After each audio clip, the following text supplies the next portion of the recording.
LPG গ্যাসের জন্য দুর্ভিক্ষ পরিস্থিতি। সিলিন্ডার এখন বাজারে যে দামে বিক্রি হচ্ছে তার রীতিমতো ডাকাতি। এরই মধ্যে এলপিজি সংকটের বিষয়ে সরকার কিছু পদক্ষেপ গ্রহণ করার সিদ্ধান্ত নিয়েছে, কিন্তু তা কতটুকু কার্যকর হবে? ধরুন আপনার কাছে রান্নার সকল উপকরণ আছে, কিন্তু রান্না করতে পারছেন না গ্যাসের অভাবে।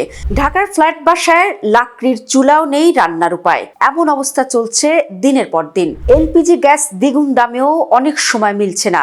ঢাকায় এরই মধ্যে শুরু হয়ে গেছে এলপিজি গ্যাসের জন্য রীতিমতো দুর্ভিক্ষ পরিস্থিতি।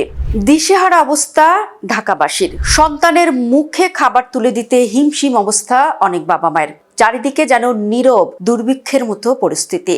আর এজন্য আমেরিকাকে দায়ী করছেন খোদ এলপিজি গ্যাস সংশ্লিষ্টরা। শীতে এমনিতেও গ্যাসের চাহিদা বেশি থাকে বাসা বাড়িতে, তার উপর লাইনের গ্যাসের চলছে তীব্র সংকট। অধিকাংশ বাড়িতে আবার নেই সেই গ্যাসের ব্যবস্থা। বিকল্প একমাত্র এলপিজি গ্যাস। কিন্তু এলপিজি গ্যাসের সিলিন্ডার এখন বাজারে যে দামে বিক্রি হচ্ছে তার রীতিমতো ডাকাতি। বাসাবাড়িতে সাধারণত ব্যবহার হয় 12 কেজি সিলিন্ডার, অথচ 1253 টাকার 12 কেজি গ্যাসের সিলিন্ডার বিক্রি হচ্ছে 2000 টাকায় বেশি দামে।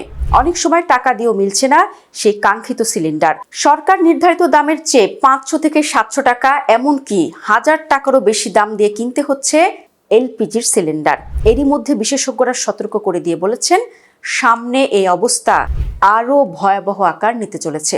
এর পেছনের কারণ খুঁজতে গিয়ে পাওয়া যাচ্ছে নানা চাঞ্চল্যকর তথ্য। প্রথম যে কারণটি পাওয়া গেছে তার সাথে জড়িয়ে আছে আমেরিকার নাম। জি, ঠিকই শুনেছেন।